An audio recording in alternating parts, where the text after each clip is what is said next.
행복한 안식일입니다. 이렇게 이 코로나 바이러스 문제 때문에 이렇게 교회를 문을 닫게 되고 비디오로 여러분과 함께 예배를 드리게 됐습니다. 예수님을 사랑하십니까? 라는 제목으로 말씀을 나눌까 합니다. 여러분, 한국 사람들은 진짜 무엇을 해도 화끈하게 하는 습관이 있죠. 좋게 얘기하면 열심히 한다고 할 수 있고, 안 좋게 말하자면 극단적이라고 할 수도 있습니다. 이런 식으로 신앙생활을 하시는 분들도 많습니다.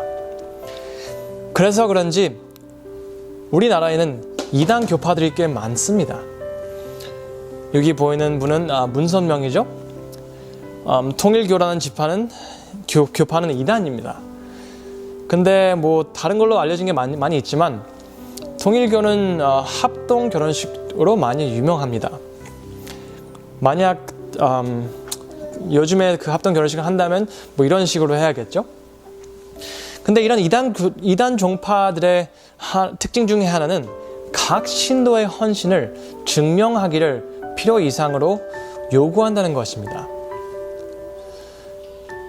여기 보이는 분들은 이제 신천지 교우들이죠. 이분들은 이제 우리처럼 이렇게 의자에 앉아서 예배드리는 것이 아니고 땅바닥에서 앉아서 예배를 드립니다. 근데 이제 뉴스에서 그 신천지 교인에게 물어봤어요. 왜 굳이 앉아서 예배를 드리냐? 근데 그 사람들이 한 말은 이 바닥에 앉아 있는 걸로 하나님을 향한 자기들의 충성심을 증명하는 희생이라고 생각한다고 말을 했다는 것입니다. 하지만 이게 부작용이 있었어요.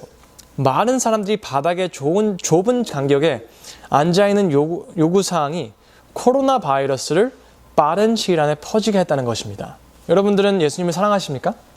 여러분 예수님을 위해서 희생하실 마음이 있습니까? 그리고 또 여러분은 예수님에 향한 충성심 그리고 사랑 이런 것들을 이렇게 보여줄 자신이 있으십니까? 만약 우리가 누가 더 예수님을 사랑합니까? 라고 물어본다면 그 누구보다 예수님의 제자였던 베드로가 나요, 저요 라고 대답했을 것입니다. 하지만 예수님은 베드로에게 이렇게 말씀을 하셨습니다. 우리는 마태복음 26장 31절부터 34절과 마가복음 14장 30절, 31절을 같이 보겠습니다. 우선 마태복음 26장을 먼저 보겠습니다. 마태복음 26장 31절부터 34절 말씀입니다. 그때 예수께서 제자들에게 이르시되 오늘 밤에 너희가 다 나를 버리리라. 기록된 바 내가 목자를 치리니 양의 떼가 흩어지리라 하셨느니라. 또 나를 인하여 실족하리라. 그러나 내가 살아난 후에 너희보다 먼저 갈릴리로 가리라. 베드로가 대답하여 이르되 모두 주를 버릴지라도 나는 결코 버리지 않겠나이다. 주를 인하여 실족할지라도 실족하지 아니하겠나이다. 예수께서 이르시되 내가 진실로 내게 이르노니 오늘 밤 닭 울기 전에 내가 3번 나를 부인하리라. 이제 마가복음 14장 30절 31절 읽겠습니다. 예수께서 이르시되 내가 진실로 내게 이르노니 오늘 밤 닭이 2번 울기 전에 내가 3번 나를 부인하리라. 베드로가 힘있게 말하되 내가 주와 함께 죽을지언정 주를 부인하지 않겠나이다 하고 모든 제자도 이와 같이 말하니라. 하지만 여러분, 베드로는 예수님을 위해서 죽었습니까 그때? 아닙니다. 베드로는 예수님께서 말씀하신 것처럼 정확히 3번 예수님을 부인했습니다. 하지만 베드로가 예수님을 모른다고 3번 부인하고 베드로는 예수님을 얼굴을 바라봅니다. 그때 성경과 예언을 하시는 예수님과 베드로의 눈이 맞았다고 했습니다. 시대소망 713페이지는 이런 말씀이 있습니다. 그 부드러운 얼굴에서 그는 깊은 동정과 슬픔을 볼 수 있었을 뿐 분노의 그림자는 추워도 볼 수 없었다. 나는 너를 네가 이럴 거 알았어. 하지만 나는 너를 사랑해. 라는 눈으로 베드로를 보셨다는 것입니다. 여러분 너무 아름답지 않습니까? 여러분 우리도 예수님을 배반하고 마음 아파할 때 그때 바로 예수님의 얼굴을 보시기 바랍니다. 우리도 그 부드러운 얼굴에서 깊은 동정과 슬픔은 볼 수 있을지언정 분노의 그림자의 추워도 볼 수 없을 것입니다. 우리가 실수나 잘못을 할 때 다시 일어날 힘은 그 눈에서, 그 얼굴에서 볼 수 있다는 것입니다. 시대소망 713페이지 이런 말씀이 있습니다. 기억은 되살아났다. 베드로는 주님과 함께 옥에나 죽는 곳이라도 가겠다고 했던 불과 몇 시간 전에 그의 약속을 회상했다. 구주께서 다락방에서 그날 밤에 그가 3번씩이나 주님을 부인하리라고 말씀하셨을 때 자신이 슬퍼했던 일들을 기억하였다. 베드로는 방금 예수님을 모른다고 선언하였으나 이제 그는 매우 슬퍼하며 주께서 그를 얼마나 잘 아시며 자신도 알지 못하였던 거짓된 마음을 얼마나 정밀하게 아셨는지를 깨달았다. 라고 하셨습니다. 베드로는 예수님이 자기를 유능하고 자신있고 확고하고 12제자 중에서 가장 믿음직스러운 사람이라고 생각해 주기를 바랬습니다. 하지만 베드로는 그 아픈 경험을 통해서 예수님이 자기를 얼마나 잘 아시는지 알게 됐습니다. 여러분, 우리가 살아가면서 실수를 하고 싶어서 합니까? 우리가 잘못을 하고 싶어서 합니까? 그건 아니죠. 우리의 실수와 우리의 잘못들은 우리가 생각하지 못한 변수가 생기기 때문입니다. 많은 경우 그 변수는 우리도 이해하지 못하는 변덕이 많은 우리 마음, 바로 그것이라는 것입니다. 예수님은 베드로를 아주 잘 아셨습니다. 베드로는 신뢰할 수 없고 불확신하고 불안정하고 변덕이 심하고 아무리 숨기려 해도 두려움을 숨기지 못하는 겁쟁이였다는 것입니다. 하지만 예수님은 이런 베드로를 사랑하셨습니다. 베드로는 이런 예수님을 배반한 거죠.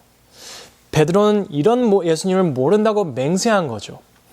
베드로는 이런 예수님에게 그 어떤 적들보다 깊고 더 아픈 상처를 입힌 것이었습니다. 마가복음 16장 8절을 함께 읽겠습니다. 가서 그의 제자들과 베드로에게 이르기를 예수께서 너희보다 먼저 갈릴리로 가시나니 전에 너희에게 말씀하신 대로 너희가 거기서 배우리라 하라 하는지라. 예수님은 부활하신 후 제자들에게 연락을 하십니다. 하지만 그때 굳이 베드로의 이름을 특별히 언급하십니다. 약속하신 대로 예수님은 제자들을 갈릴리에서 만나십니다. 근데 여기서 아주 중요한 점을 발견하게 됩니다. 요한복음 21장 9절의 말씀은 육지에 올라와 보니 숯불이 있는데 그 위에 생선이 놓였고 떡도 있더라. 육지에 올라가니 거기에는 숯불이 있었다고 요한은 자신의 기억을 기록을 합니다. 여러분, 제가 알기로는 신약 성경에 숯불이 나오는 것은 2군데밖에 없다고 알고 있습니다. 이게 한국 성경에서 나오지 않는데 영어 성경에서는 나옵니다. 지금 요한복음 21장 9절 말씀은 2번째 언급이고요. 첫 번째 언급은 베드로가 예수님을 배반한 장면에 나온다는 것입니다. 요한복음 18장 18절 말씀입니다. 그때가 추운 고로 종과 아랫사람들이 숯불을 피우고 서서 쬐니 베드로도 함께 서서 쬐더라. 예수님은 베드로의 약점을 아셨고 그리고 그의 배반을 예측하셨다는 것을 다시 상기시키시려고 숯불을 다시 지폈다고 저는 믿습니다. 하지만 그건 벌써 충분히 의기소침한 베드로를 필요 이상으로 더 힘들게 하려고 하신 게 아닙니다. 베드로를 용서하심을 베드로의 기억 속에 확실히 날인시키려고 하셨다고 저는 믿습니다.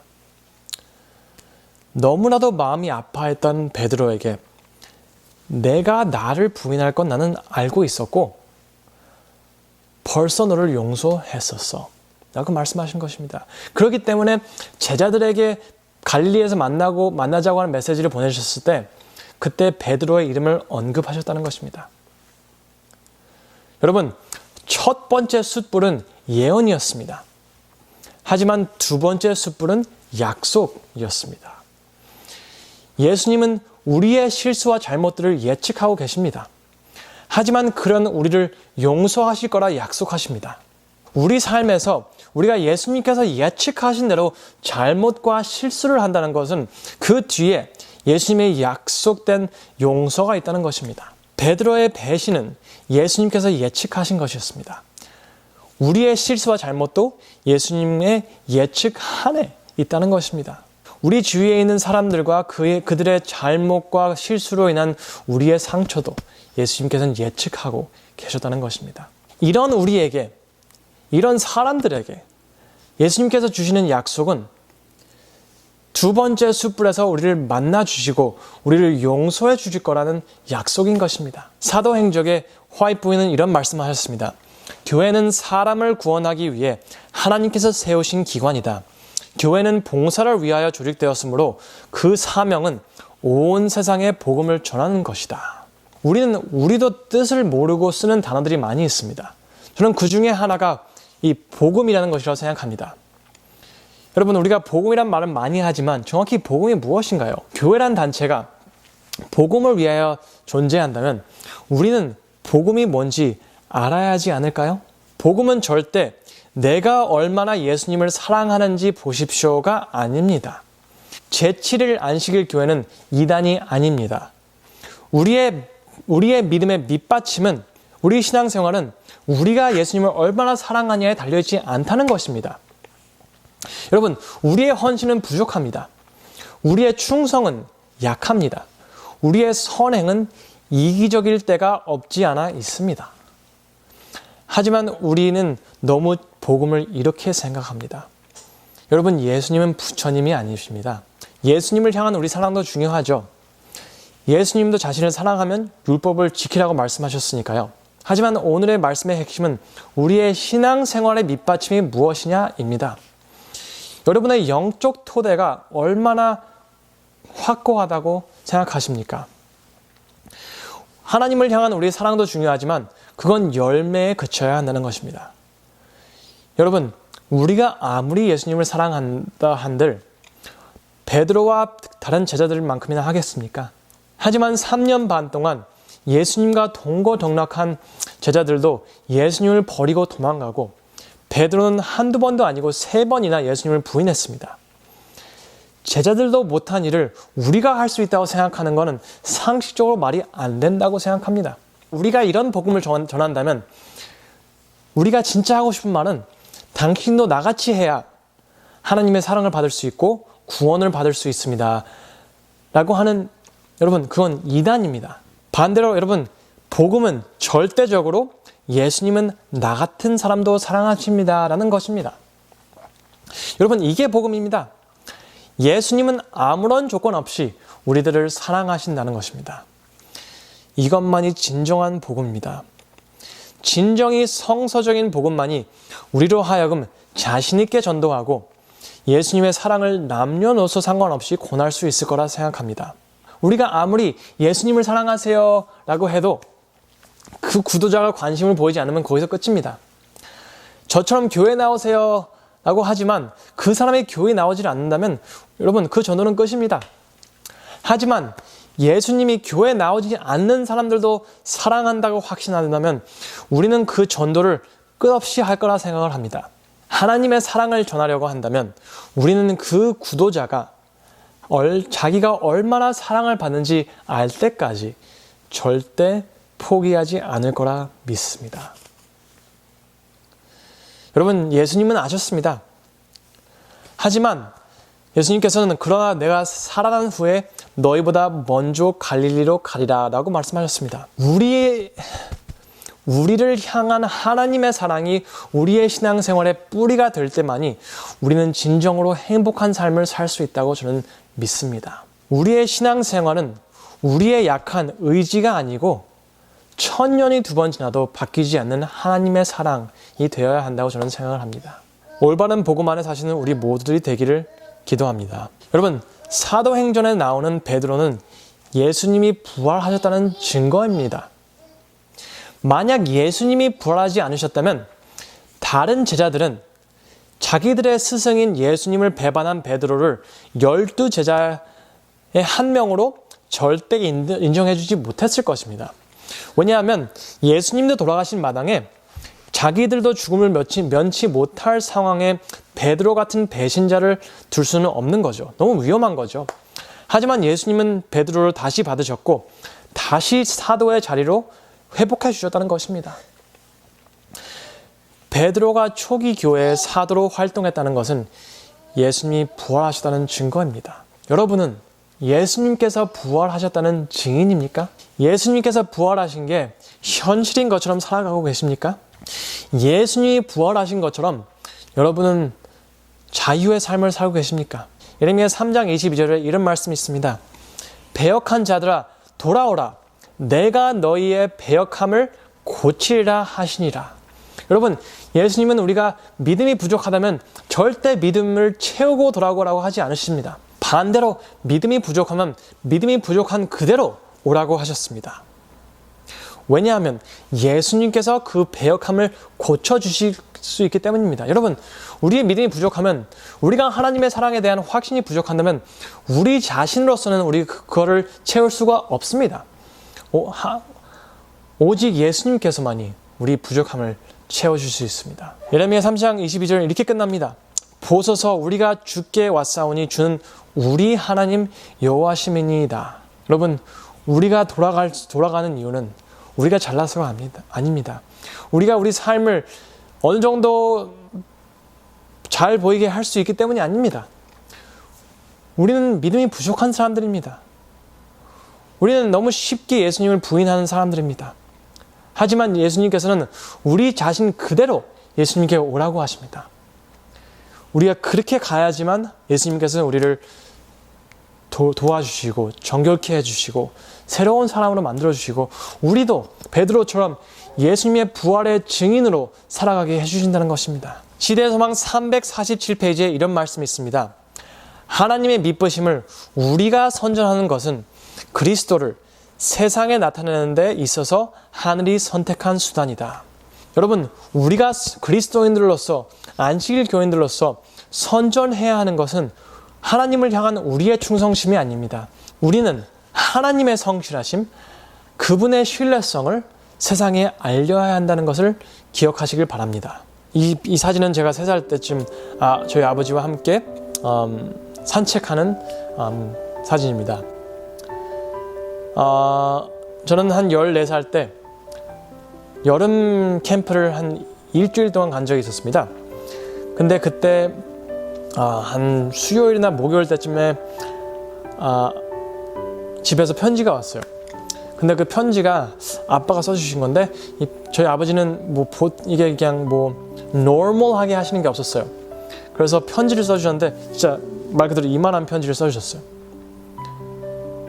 그래서 저는 처음에는 이제 아버지가 집에서 편지가 왔으니까 되게 좋다, 기분 좋다 하고 이제 한 번 쭉 읽었어요. 읽고 이제 다시 접어서 넣어놓고 그리고 이제 자기 전에 한 번 더 읽어보자 하고 다시 이제 성경 그 편지를 펴서 읽는데 갑자기 눈물이 나기 시작하는 거죠. 갑자기 눈물이 나기 시작하는 것입니다. 왜냐하면 저는 그 편지를 읽으면서 태어나서 처음으로 사랑이 뭔지를 깨닫게 됐습니다. 무슨 뜻이냐면 여러분, 저는 아주 말썽을 많이 피웠습니다. 어렸을 때.